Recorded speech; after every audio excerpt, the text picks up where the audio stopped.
Bonjour à tous, moi c'est Julien, du coup j'ai 34 ans.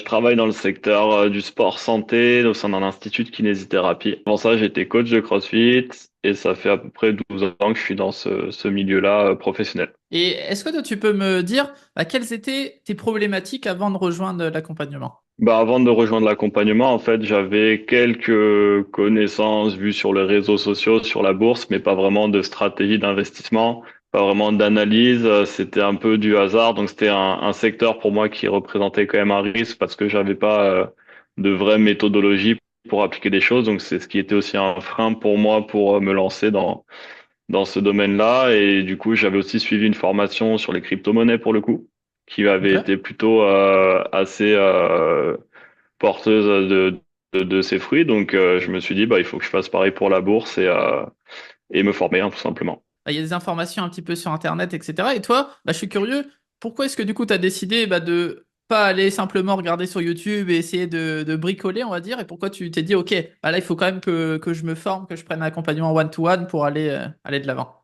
Ben, je pense, bah, déjà, de par mon métier de coach, je vois que les meilleurs résultats, on les a quand on individualise pour quelqu'un. Et donc, c'est vrai que, bah, aller chercher les informations à droite, à gauche, si on les essaye pas, si on les applique pas sur nous, ça marche pas forcément. Donc, en fait, moi, c'est vraiment cette idée aussi de le faire pour moi, pour apprendre et apprendre avec des gens qui sont surtout spécialistes dans le domaine. Je prends l'exemple du coaching, mais quand on voit des gens en salle de sport qui font un peu ce qu'ils ont envie de faire sans aucune connaissance, certes, ils vont progresser, mais beaucoup moins rapidement que des gens qui, pour le coup, vont consulter des spécialistes et qui vont aussi mettre le prix pour avoir un accompagnement de qualité. Yes, effectivement, c'est vrai que je pense que dans tous les domaines, aujourd'hui, si on se fait coacher sur un domaine, comme moi, je me fais coacher sur différents domaines de ma vie, et parce que sinon, clairement, on n'évolue pas, on évolue, mais beaucoup moins vite, et du coup, on a un peu un manque à gagner. Et du coup, voilà, c'est un peu le cas sur la bourse. Si on fait les premières erreurs et qu'on perd de l'argent au début, autant faire les bons trucs dès le début, avoir la bonne stratégie pour aller directement plus vite à l'objectif. Et est-ce que toi, justement, tu peux partager un petit peu quels résultats tu as réussi à avoir un petit peu avec l'accompagnement? Est-ce que tu peux me parler peut-être un petit peu des chiffres? Combien est-ce que tu as investi? Est-ce que tu es en négatif? Est-ce que tu es en positif? Me parler un petit peu de tout ça. Ok.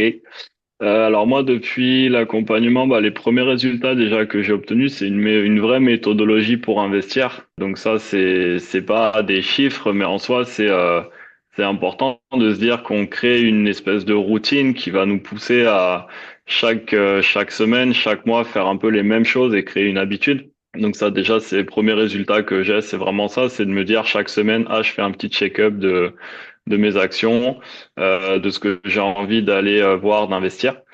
Et donc, en fait, ça m'a déjà donné ça. Après, en termes de chiffres, moi, je suis parti sur une mise de départ de 3 000 euros. Donc, sur un PEA uniquement, hein, pour le moment, ma stratégie, c'est ça. Est-ce que tu pourrais me dire maintenant en quoi tu recommanderais peut-être aux gens qui nous écoutent et qui se disent OK, est-ce que je dois me faire accompagner? Est-ce que je dois simplement regarder sur YouTube? Qu'est-ce que je dois faire? J'ai les livrets qui sont pleins. En quoi tu leur recommanderais de se faire accompagner par moi, par TLB Investor? Moi, ce que j'aime beaucoup dans l'accompagnement, justement, c'est cette fraîcheur de se dire, OK, bah, je suis jeune, j'ai fait des erreurs, mais pour autant, j'ai fait ce qu'il fallait pour me mettre au niveau et pour maintenant proposer un accompagnement. Donc moi, j'arrive aussi à m'identifier un petit peu à ça. Et puis je pense que voilà, tu fais partie aussi des gens qui peuvent inspirer de par ton parcours.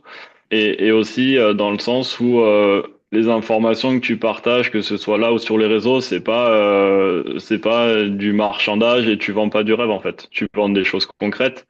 Et je pense que ton offre, elle est vraiment concrète. Et dans tous les cas, voilà, ça amène une véritable méthodologie pour pouvoir investir et se lancer, quoi. Yes, ok. Génial. Est-ce que toi, tu peux me dire justement, par curiosité, qu'est-ce que tu as le plus, toi, apprécié dans l'accompagnement? Est-ce que c'était les appels one-to-one, les lives, la communauté? Qu'est-ce que tu as le plus apprécié? Bah, c'est un petit peu tout ça en fait, hein. C'est-à-dire le fait déjà d'avoir une communauté qui est présente et quotidiennement en fait voir des messages de gens qui se lancent, qui investissent, bah ça pousse aussi à rester dans le truc en fait et à pas lâcher. Moi j'ai eu un parcours un petit peu parsemé d'embûches sur ma vie perso, donc c'est vrai. Ça a duré un petit peu plus longtemps que prévu, mais en soi, enfin le fait de voir régulièrement ces choses-là de la communauté, ça motive aussi. Après, c'est vrai que les calls en one-to-one, j'aime beaucoup dans le sens où bah, on va aussi sur des choses qui sont concrètes en fait. On laisse pas de place au hasard, on redéfinit les stratégies. Est-ce que justement on est en train de faire une erreur ou pas? Donc ça, c'est vraiment des choses qui apportent. Et après, la formation en elle-même aussi, j'ai beaucoup aimé le fait que le format des vidéos soit plutôt assez court. C'est ce qui permet aussi de rester captivé en fait. Si on fait des vidéos de 2 heures, en fait, à un moment donné, on lâche et effectivement, on reste pas impliqué dans le process, quoi. Effectivement, on a essayé vraiment d'aller straight to the point, directement à l'objectif, sans avoir 50 heures de vidéo, parce que si quelqu'un voudrait 50 heures de vidéo, il peut aller directement sur YouTube et essayer de prendre la bonne information dans toutes ces heures de vidéo. Nous, on a préféré aller Ouais, directement à l'objectif, parce que souvent, les personnes qui nous rejoignent, elles ont clairement très peu de temps à investir sur de l'accompagnement et sur... elles ont un job, quoi. Sinon, elles ne pourraient pas investir. Donc, clairement, c'était un peu notre objectif.